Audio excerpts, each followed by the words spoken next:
Pour apprendre nos leçons avec amour et zèle, n'attendons pas d'en avoir le temps,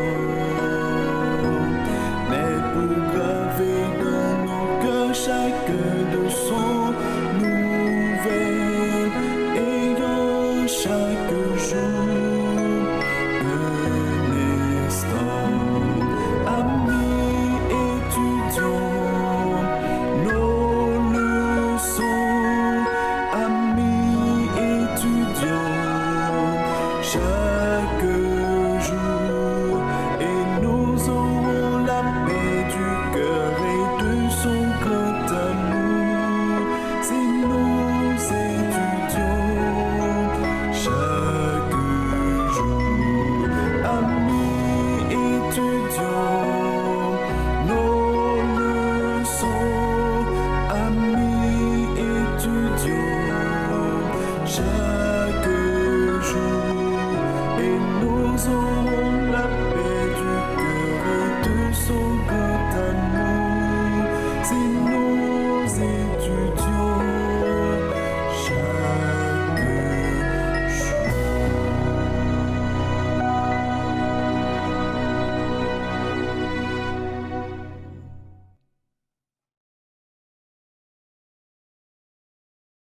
Nous vivons dans un monde où beaucoup parlent à Dieu, mais peu prennent réellement le temps d'être en communion avec Dieu. À l'époque de Jésus-Christ, plusieurs personnes considéraient la prière comme une démonstration publique, ok, de longues phrases, des mots compliqués, des discours impressionnants. Pourtant, malgré toute cette apparence spirituelle, il manquait souvent l'essentiel, qui est un cœur sincère. Ce qui frappait les disciples à l'époque, ce n'était pas la manière dont les chefs religieux priaient. Ce qui les touchait en réalité, et ceci profondément, c'était la manière dont Jésus priait. Ils voyaient qu'après avoir prié, Jésus avait la paix, Jésus avait la sagesse, Jésus avait la communion avec son Père dans les cieux. Alors un jour, les disciples ont fait une demande extraordinaire. Seigneur, enseigne-nous à prier, selon Luc 11. C'est qu'ils ne demandaient pas, apprends-nous à faire des miracles, apprends-nous à prêcher, mais ils demandaient, apprends-nous à prier.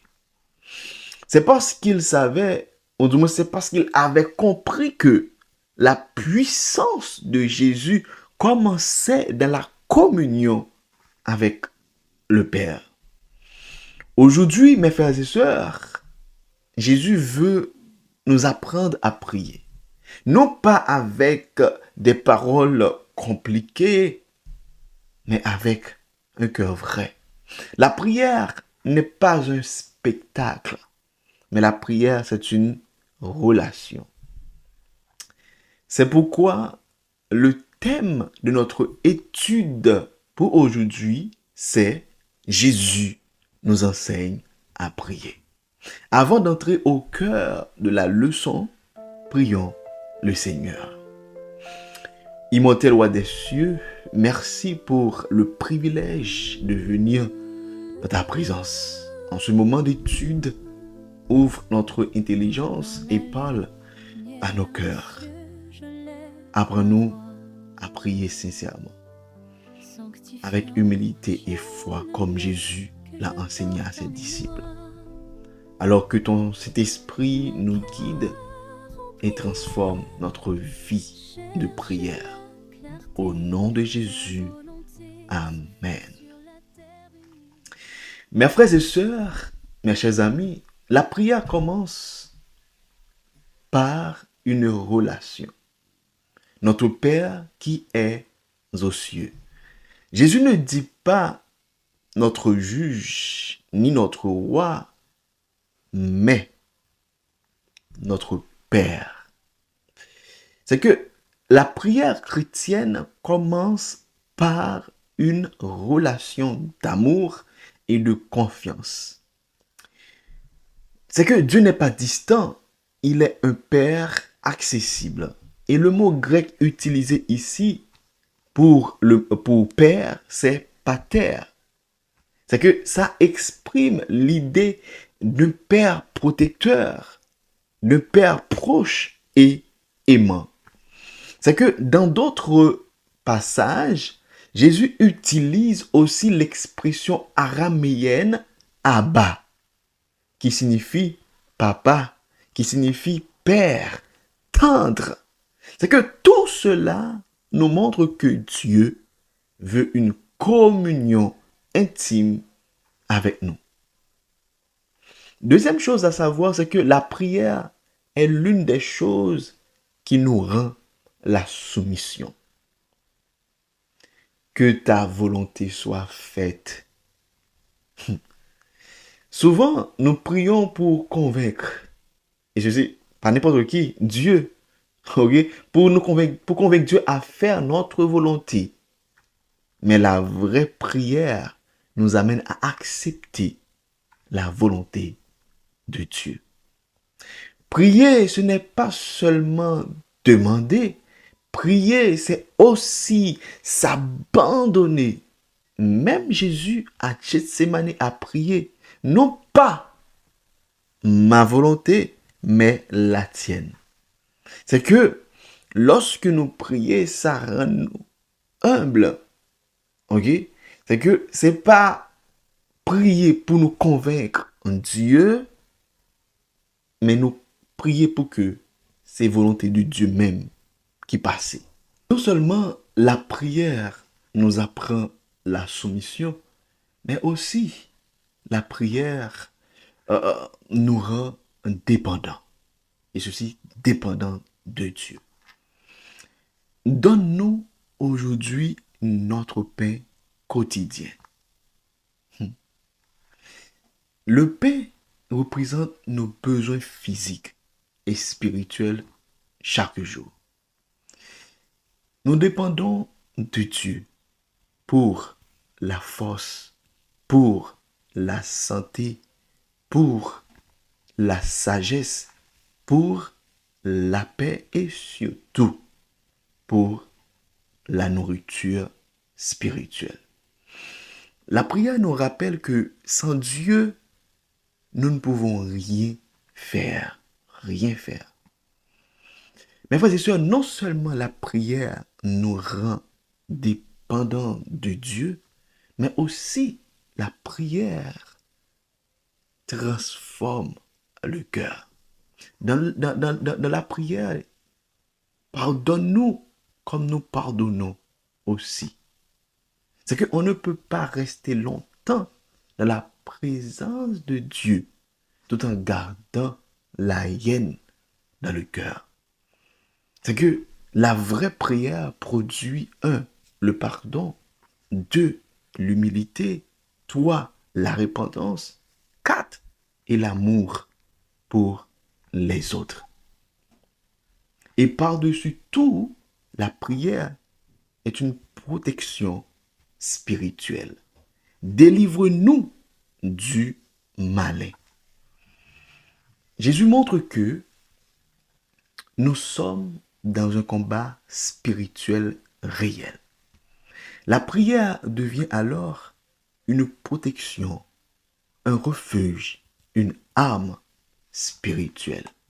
C'est que celui qui prie chaque jour développe une force intérieure que le monde ne peut pas, du moins ne peut donner.